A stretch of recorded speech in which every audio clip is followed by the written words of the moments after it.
This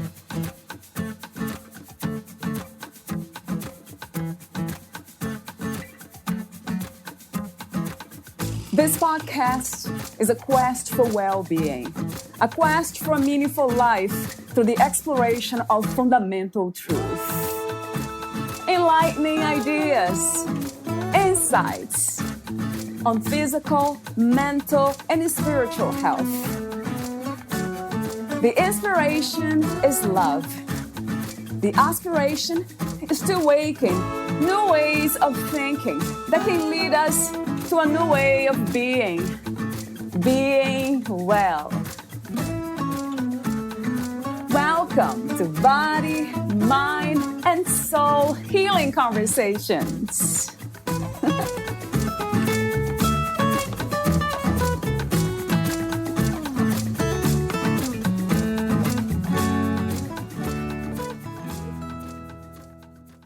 Life is about stepping into our power as conscious creators to live the life we want to experience and enabling others to do the same.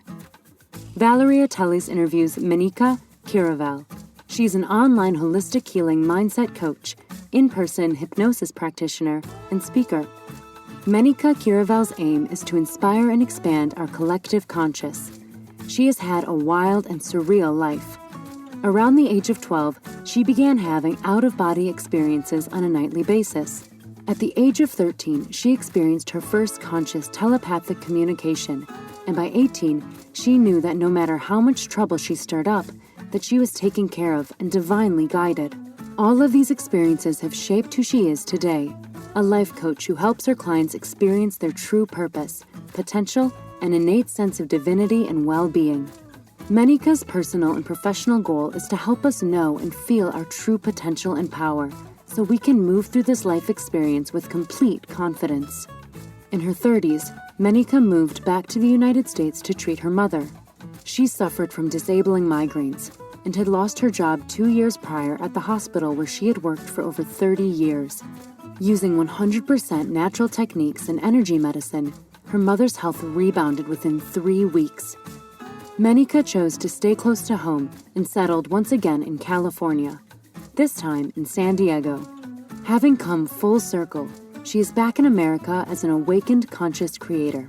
She embraced music and the arts again because she finally achieved some semblance of balance, creating for the joy of creating, letting go of limiting beliefs and comparisons, and coming from a more authentic place. Meniyka truly believes and lives by the motto that life is supposed to be fun, prosperous, fulfilling, and enjoyable. Meet Meniyka at kiravell.com. Here's the interview with Meniyka Kiravell.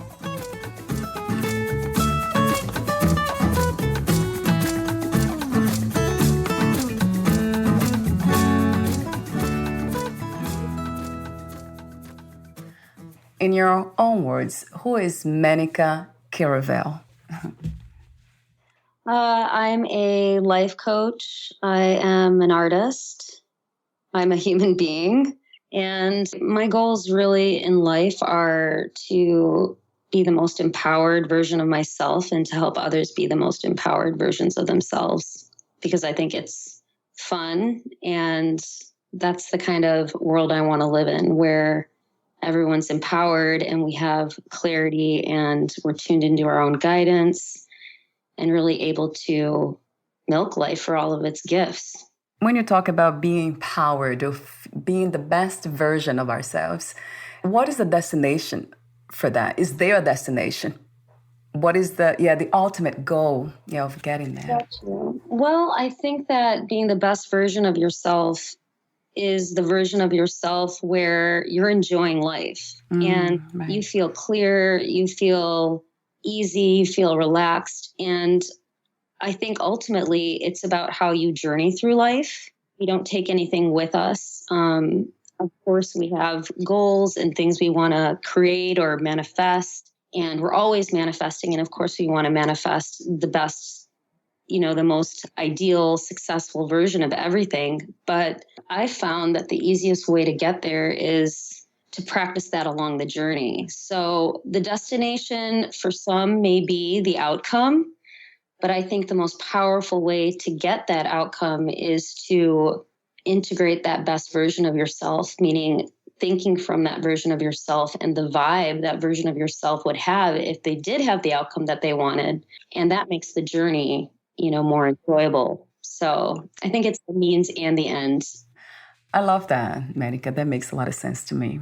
Being now what we wish to be in the future, because the future might never come. And it's who we really are. It's who we really are. I was sitting in ceremony a few months ago, and it was a pretty challenging journey. And it wasn't all rainbows and unicorns kind of experience. But I remember thinking to myself, it doesn't matter as much what's happening on the outside. It doesn't matter what happens. It matters what you do with it. And why do I have to change who I am based on what's happening outside of myself?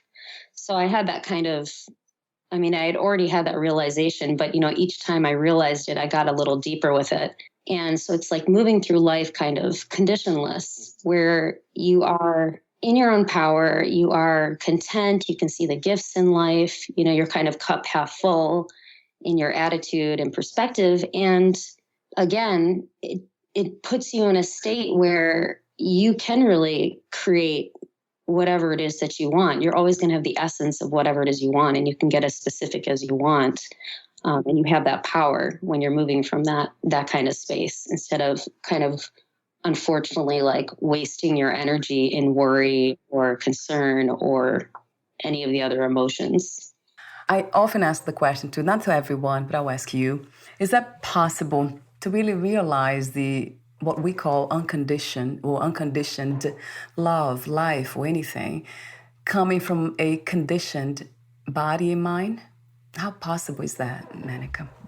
Well, I think it depends on how persistent you are. And I think it's a dance. Yeah. I see it as like a top spinning in the middle, and you're kind of dancing around in life, almost like bumper cars, ping-ponging off of things in reality. And your job is to be in alignment with the feeling of having whatever it is that you desire in life. And I kind of think of it like my personal journey anyway is like having the attitude of a child, but with wisdom. Yeah.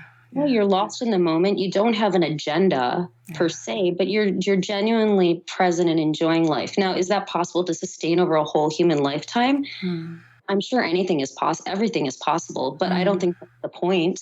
I don't think it's necessarily the point to achieve some kind of perfect anything, because we're constantly evolving. You get to a point, and then before you know it, you have the desire for new, because variety is the spice of life.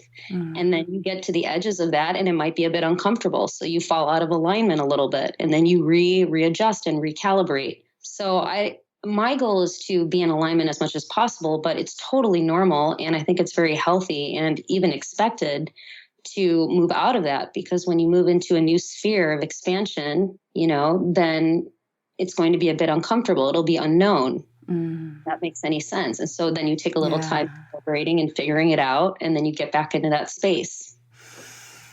The unknown. I have to breathe deeper in the contemplation of that. Everything is the unknown, isn't it? Talking now, what I call I, me, which is always changing. Well, life itself, that's always changing.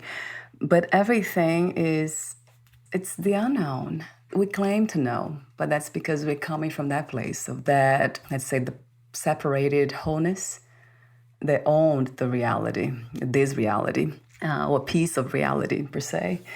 I love that idea, though, that it's not an idea. It's actually, it might be the ultimate truth, that everything's unknowable and unknown. But then we have attached all these knowable knowledge and ideas, concepts, because that's kind of challenging to say, but insecurities, isn't it? We cannot really handle the unknown, or the mean, that separated wholeness part of us. It cannot understand that this is beautiful as it is, that we are a miracle. It's a miracle to be here. Yeah, I have to agree. I think there's a beauty in just being constantly curious and being open to more and more and more.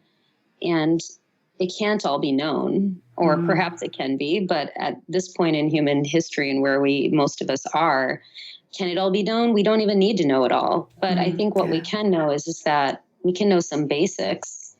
We can know that love is important, and then discernment is important, and having a balance is important between self-love and love for all that is. So there's things that you can know that can make the journey, I think, more enjoyable and more easy. And then there's things that are unknown. And then that's, part of the beautiful journey is it's all on the way. You're constantly unfolding and you're expanding and you're learning new things, but being okay with where you are. And I think having some of the basic kind of what really works for you. Like, for example, moving with compassion and grace is a much smoother ride than moving, resisting, reacting, and, upset about what's going on externally, for example. But moving through life with peace of mind and a broader perspective so that there's understanding for the self and compassion as you're moving through life. For example, this is something you can know through experience. I prefer this kind of path. So I wonder if there's anything that we can somehow perceive or realize that doesn't come from experience. Have you had an insight on that, Menika? Well, when you say experience, I mean, I can speak through my human experience. Right. Many experiences that are kind of outside of my everyday consciousness. And for example, the experiences I've had in dreams or the experiences I've had subconsciously, astral projection, whatever it may be. I mean, I'm just popping off my mind, but can you know something that's not in your experience? Yeah, for sure. That's what expansion is, right? It's the unfolding as it's coming along. I mean, just to keep it super basic, it's like everything's possible. Everything's possible. If you can imagine it, it exists. It's possible. So I don't think there's any like black or white answer. Right. For almost anything. Yes, I agree. Healing. What is healing to you? And what are some of the misconceptions we have about healing? See, what is healing to me? Well, I suppose that's a really broad question, but in this context, I think it is about coming into alignment, making peace with whatever feelings are coming up for you, whatever stories you've had, coming to a place where there is great understanding for the experiences you've had. And once you make peace with that, I feel like that's where the healing is. So part of the work that I'm doing right now, I do quantum healing hypnosis technique as taught by Dolores Cannon and her family. Actually, her daughter, I think, runs the organization now. And in many of those hypnosis sessions, she's an author and hypnotherapist. She passed away in 2014, or transitioned rather. She, in those sessions, those thousands and thousands of sessions, there was deep healing that took place in that people understood the messaging, why they had certain, physical symptoms, emotional symptoms, even sometimes on the mental level, mental symptoms and reactions and things like that. And they were given stories, for example, past lives, present memories, and given a different perspective. And in having that different perspective, they were able to see the situation from that broader perspective oftentimes, seeing the other person's side of you, seeing their soul's purpose in it, seeing from this broader perspective allowed them to understand the whole situation differently. And when that happened, there is greater understanding, there may be compassion, there may be more love, whatever is that was missing, because that's usually what the messaging is about, something about your perspective. And in that, there is healing. So from this perspective, what I just shared, I would say healing often takes place when there's just a shift in perspective. And then once there's an understanding from a different perspective, and that is addressed and integrated, then healing happens. And eventually you can get to a point where you've done this so many times in so many subjects in so many different ways at the emotional level, mental level, physical level, that you can quantum jump. I mean, we're actually quantum jumping all the time, but for many people, the reflection doesn't change because the reflection changes in correlation to how fast you change vibrationally in the paradigm that I subscribe to. So when people are shifting their perspective again and again and again, and then seeing how their life changes and the healing takes place in their heart and in the external reality, eventually you can get to a place where you don't need to spend as much time processing. You don't need to spend as much time on the stories that are going to help you change your perspective, if that makes sense. And you can start, you're just in alignment more, and there's less and less that you need to process or confront or transform because you're already there, if that makes sense. Yeah, it very much does. We're talking kind of abstractly, so I can give examples. Yeah. I'd actually love to give an example. Yeah. The story that I shared with you, it's on my blog, on my website. Yeah. I shared that in a podcast years ago as well. And it was one of the most pivotal experiences in my life. I had had fairly rough upbringing. My father was pretty difficult, and I had a lot of resentment against him unknowingly. I mean, I knew, but then he passed away in 2002. And it was actually a relief for me because the relationship was so strained. Yeah. And that, you know, like my upbringing, people can read about it in more detail if this interests and resonates with them. In any case, 2002, he passed away. And several years later, I was living in Australia at the time. I was in a really beautiful meditation session, which is probably why the following event happened. I was in the meditation. I was in a very good space and chit-chatting with one of my guides. And then my father shows up, my late father. And it was amazing that I was in such a good space, but I was not very pleased per se. I was surprised, but I wasn't pleased to see him. And I felt my guide had kind of cajoled me and said, hey, you know, this is really worth it. Like, just give him a moment and see what he has to say. Completely uninvited, at least on the conscious level for me. I guess I was finally ready to hear his message. And he just looked at me and he said, I just wanted to say I'm so sorry for the way I treated you and your mother. I didn't have the knowledge or power to do better in that lifetime. And, you know, and I was a bit snarky about it, actually. I said, okay, thanks, message received. And then my guide gave me these giant golden shears. Okay, and I did study neurolinguistic programming a couple years later. And this is actually one of the techniques they use. But I didn't know anything of that consciously at the time of this experience. So my guide gives me these giant golden shears and he says, now cut the cord between you and your father. And I was like, with pleasure. And right when I went to cut it, I'd say, you know, it's like a millimeter from the silvery thread between me and my father.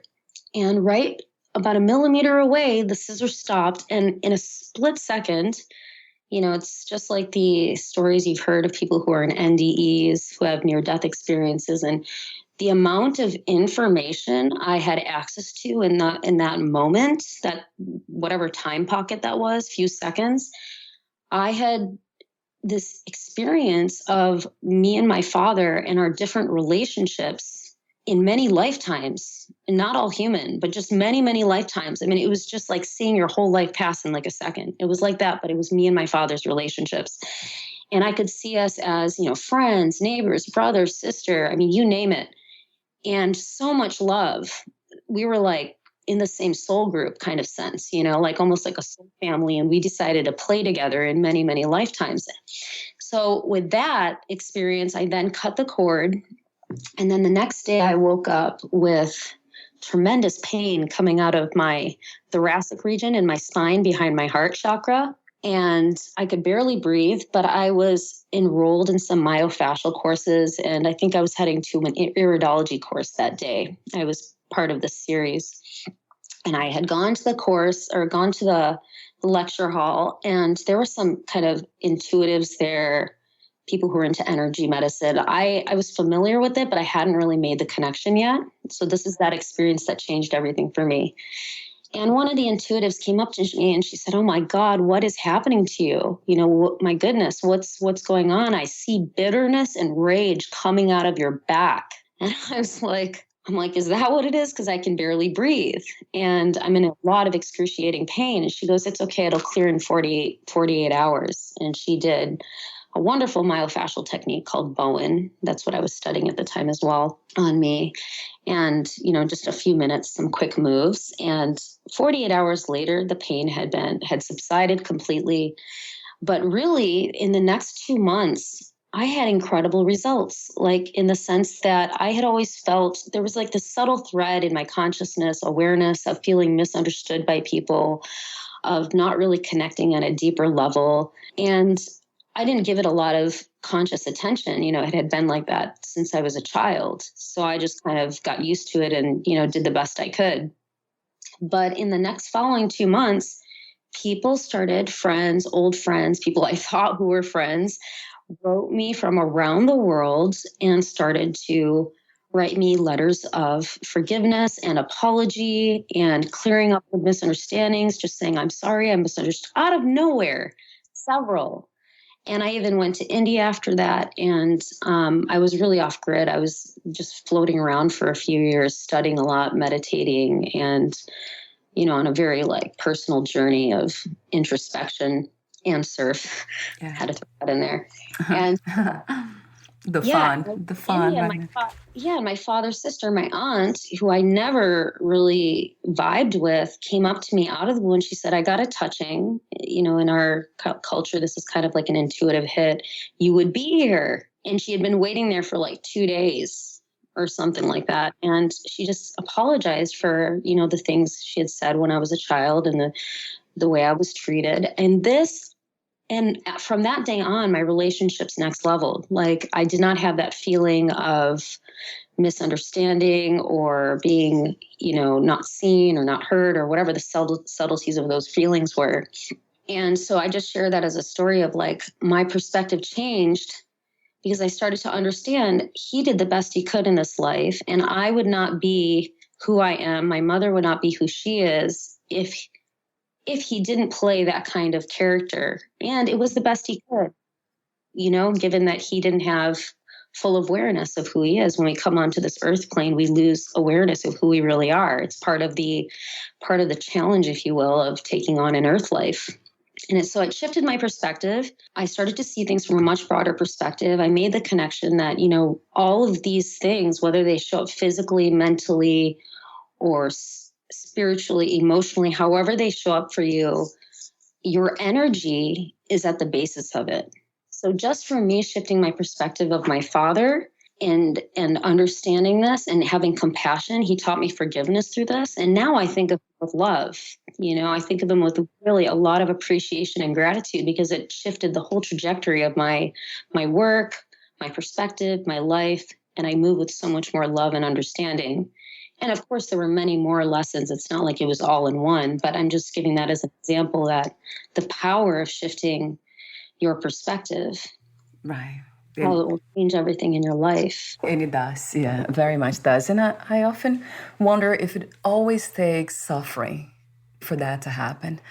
Would you say so, or can we learn from a different space? Well, that's what I was kind of alluding to earlier. I think that once you experience transformation again and again through pain or suffering or contrast, rather, it doesn't always have to be something traumatic or super severe. But as you start to see that, then eventually you just kind of take the high road. You start to take the road of peace, of path, of love, of whatever. And you don't need to keep hitting the wall again and again and again, if that makes sense. That's what wisdom is. You start to integrate the knowledge, the experiences you've had, so that you don't have to go through that whole segue or side trip, if you will. It's not necessary. But some people, that's the way we learn in certain subjects. That's just what we choose, or that's what we need. Yeah. But I certainly don't think it's necessary. The suffering at some point, yeah, I agree. Although some people, they seem not to learn with the lessons, the pain that they have had. And I often wonder why some of us are able to take this path of awakening. I love the way you say you called awakened conscious creator. That's the term you use. And some of us will never know what that is, in a way. So that is, it might be the mystery, right? Part of the unknown. Well, I think it's different. We're all in different places on our journey. And I think that's why some folks are here to help. It's like when you're in school together, there's freshmen and then there's seniors, So it's not that you would look I suppose some people do look up to their seniors and their guides, but you wouldn't look down on somebody who just hasn't been through the same experiences. You would probably help them out. If your kid brother or your kid sister is, in 5th grade and you're in 8th grade, you might help them out, right? So I think it's the same way here. And that's, again, like, it's having a broader perspective on life. We're just not all in the same place, and we're here to help each other out, along with the earth, and just be part of the up-leveling, if you will. Do you envision, or do you have this vision for a new earth? As I think Eckhart Tolle says that, and a lot of people that I talk to. And Dolores Cannon. She has a book. Yeah. I've had my own personal experiences where I do feel, the earth to me is a living conscious entity. And just like everything is filled with sentience, different levels and different, I don't even like to use the word levels because it makes it sound hierarchical, but just different kinds of sentience in everything. But the underlying is, this life force, like this love, this energy of love, this infinite intelligence, source, whatever, God, however you want to name it. And sorry, I got a little distracted. What was the question again? Yes, the vision for a new reality, a new world, a new earth.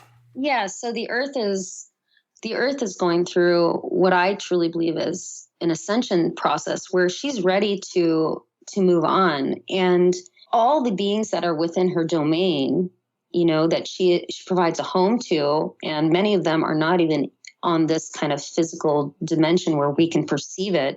Some people can perceive different dimensions. Some people can't. It's okay. We're all in different places. We have different gifts that are available to us at the moment. But yes, I do believe just like we have desires and we're constantly expanding, whether it's you want, to make a career move in your life, or whether you want to have more inner peace in your life. We have spiritual goals, physical goals, all sorts of. It's no different for any other sentient creature, like maybe they don't think in the same way, like an animal or a plant or bacteria or whatever. They don't maybe necessarily have the same thought processes we do. But yeah, there's always this desire for wellness, for growth, for expansion. That's just innate in the nature of things. And so the earth as well, and her consciousness is incredibly refined, and I'm even comfortable saying far beyond our capacity as human beings, just because of the limitations of our craft and how much energy we have available here to us. But her level of consciousness, she's also ready to expand in a new way. And so, yeah, part of this the reason there's been so much transformation from, in my opinion, and in the opinion of many other light workers, is because she wants humanity and all of her residents, if you will, to come with. So this is an opportunity to be with her during expansion. And if not, it's totally okay. These souls who are not on board with it, they will, take lives in a similar environment to Earth at another time. It just depends on what the soul's purpose is at that time. I mean, even to say soul's purpose is so misleading because all source and, we come together in groups, we come separately, we can come in and enter at different times with more and more energy. I mean, it's so varied and so intricate, and it's absolutely mind-blowing. But yeah, just to keep it simple. Yeah. Yeah. So it sounds like unconditional love when I hear you saying that about the earth and this expansion of earth. It's, it holds space for everything. No judgments, right, at all. I had a phenomenal experience on New Year's of this year. It was kind of a divine experience. I was out in the desert and I was out looking at the stars. It was a full moon. I was with my partner at the time. And I don't know if it was just the power of whatever, everything. And all of a sudden, I had the experience of merging with planetary consciousness just for like a moment. Right. And it was so vast. It was so amazing. And I've had this experience a few times, but each time it's like a different facet of her consciousness, just like we have different facets of our consciousness. Yeah. Sometimes we're in service mode. Sometimes we're in, pleasure mode. I mean, and there's overlap between them. Sometimes we're in, we're just chilling with our friends mode. Sometimes it's flow state. It's different kinds of states of consciousness because we're all multidimensional, multifaceted beings. And she is no different. But I had this phenomenal experience where she wanted to create. She took a deep breath, and I'm an artist as well. And I just could really resonate with that expression. And I was almost like, I expected her to create some art, and she did. It's like she connected to every particle of air. She was connected to the wind, the gestalts. She was connected to every human, every blade of grass. She could tap into the consciousness of everything. And just with that breath, I kid you not, I mean, you really got to be on the level to believe this, but she took a breath and just exhaled. And it's just like more like her consciousness, you know, like the same kind of like rhythm that we have with breath. Yeah. It's just, and the clouds moved, the wind moved. There was just like this, and in the sky surrounding the moon, it just became this like geometrical configuration. And then like a few moments later, you know, the wind came and like swept it all away. But it was like, you know, her work of art, and it was like so mind blowing. But I was even more stunned, just overwhelmed by how much love and well-being, you know, you hear Abraham Hicks talk about the love and well-being that is being just showered, rained constantly upon all that is. And this was not even from all that is. This was just from one aspect of all that is, from Mother Earth. And I just I was just overwhelmed. And I remember that night I was like, gosh, I always thought it was sun and water that made grass grow, but it's love.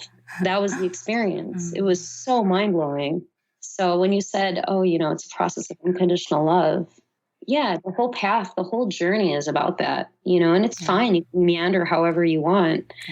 But eventually you start figuring it out that it really is about anything on the frequency of love. You know, it can be joy, it can be lightness, it can be, you know, compassion, it can be appreciation, it can be whatever, the innovation. But it's that frequency of just everything is possible, and just it's all good, and it's all working out, and it's this beautiful, harmonious singing of the spheres, singing of the everything. I've had that experience as well. Like the whole universe, like all the way from the microcosm to the macrocosm is just singing in harmony. And we get really caught up in kind of the nitty gritty because we're so close to things. But this is the essence of my work, and my gift to everyone, for those who this is new for, or if this helps expand their consciousness in some way and makes life easier for them. Zoom out. See things from a broader perspective. Look at it from the eyes of your higher self, from the eyes of the planet, from the eyes of source, whatever. You know, start to read Dolores Cannon's books, read, you know, Neville Goddard, listen to Bashar, Abraham Hicks, Seth, whatever resonates for you. But when you listen to this stuff, what they all do is they help you see things from a broad perspective. And when you are able to do that, you're able to shift your perspective. You're able to see things from a different way. You're able to soften your opinions about everything. All of a sudden, you don't need to impose what you think on anyone else. You see things from such a cosmic perspective. It's all good. It's all working out. Everyone's learning at their pace. Everyone's manifesting what they need to manifest. Right. You know, so when you do that, that's where then you're healed. And then you can just start moving through life, enjoying, you know, and letting it unfold instead of being caught up in, you know, the problems. I love your wisdom, Menika. It's lovable, loving, and everything that has to do with love, with that ideal concept of love. Thank you. So you are a holistic healing mindset coach and hypnosis practitioner. How do you work with your clients? One-on-one, online? Talk to me for a moment about them. Yeah, I work one-on-one for the most part, and it's what I love to do. And my coaching sessions, so I offer, you know, energy clearing sessions on, for example, using emotion code and the very well-known tapping or emotional freedom technique, EFT, that I provide for clients in one-on-one sessions so that they have something, a mind, body, spirit modality where they can actually clear their energy field, and they can kind of diffuse the charge of whatever it is that is having them feel unaligned. So whatever feelings they're having, even if it's physical or if it's mental or emotional, this is a mind, body, spirit technique. So that's something I do one-on-one. That's one of my offerings. And another one of my offerings, which I will be putting out shortly, is Soul Speak offering, which is derived from the quantum healing hypnosis that I also offer. And the Soul Speak session is also an online session. Most of my sessions are online, except for my quantum healing hypnosis sessions, which are in person only. And the Soul Speak sessions are really fantastic because they're talking about any kind of physical messaging that's going on in your body. So chronic issues, physical issues, immune system issues, you name it, anything. It could be even something like, skin problems, hair, thyroid, whatever, or going to really extreme situations like, cancer, skin cancer, etc. It's going to the basic messaging. The idea being that wellness is really what is always being showered upon you. But when we get misaligned in our energies, which is in our focus, our beliefs, our feelings about things, our emotional state, if we do not get the messaging to get back into alignment and see things from that different perspective, allowing us to get back into alignment, then we are given messaging from the other side of ourselves. You can call it subconscious, your team, your guide, whatever. Or you can just say it's the physical manifestation of being out of alignment. So it's messaging you through your body, and you're getting physical symptoms through your body. And so it's to get you back in alignment, which is often the way that people do. When things get really rough in their life, that's when they start looking at, okay, what's got to change? Something's got to change. So Soul Speak goes into the true underlying message of whatever physical discomfort or issue that you are having, which is really, really powerful. Yeah. Okay. And then I offer my coaching sessions, which are personalized. Basically, we talked a lot about the kind of work that I would do in a coaching session, but it would be personalized for that person because everybody has their own specific kind of what resonates for them and their own stories. So quantum healing hypnosis techniques, this is also based on Dolores Cannon's work. And this is really profound. What's beautiful about this is the guidance is coming from within you. I put you into a deep state of relaxation, a theta state.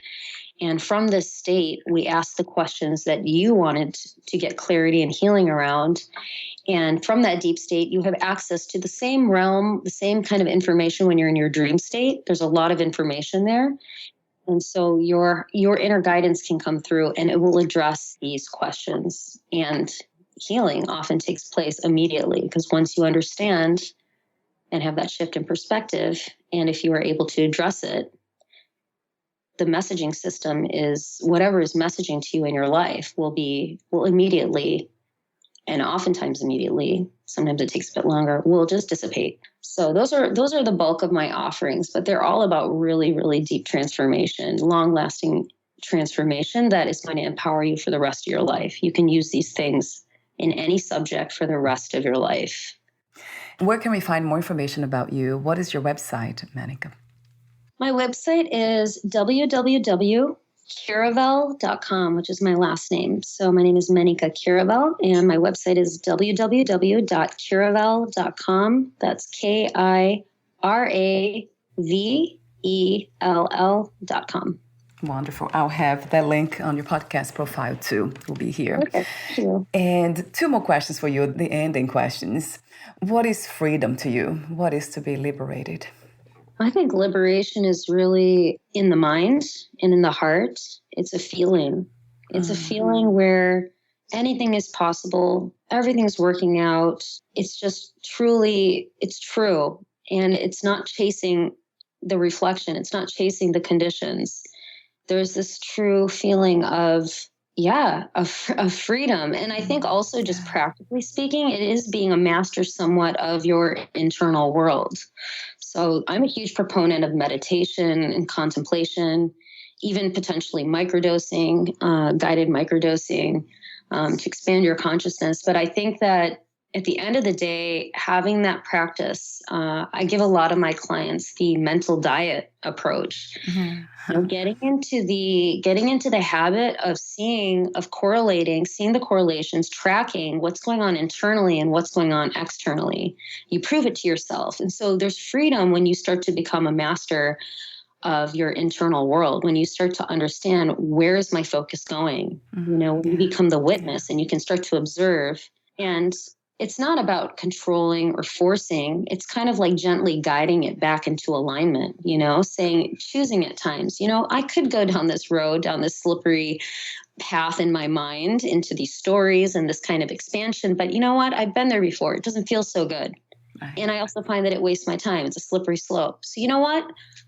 I'm going to choose to XYZ, focus on something that feels good, meditate, sleep, rest, relax, get into a flow state, whatever. It's just choice by choice by choice. So I think there's freedom in that also. It's a feeling. And I think it's also brought about through a practice of really getting to know yourself, getting to know your mind, what works for you, and being able to consciously choose alignment again and again and again and again and again. And there's freedom in that.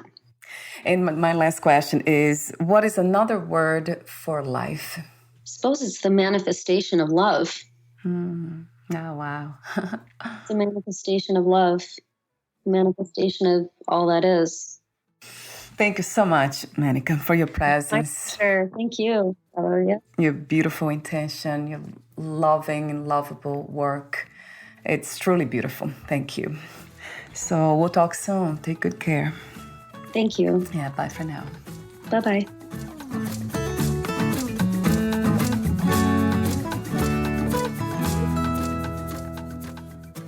Thank you for listening.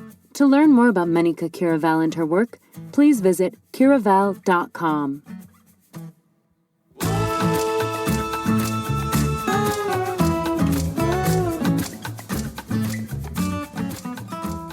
To learn more about this podcast, please visit fitforjoy.org/podcast. Thank you again for listening, and bye for now.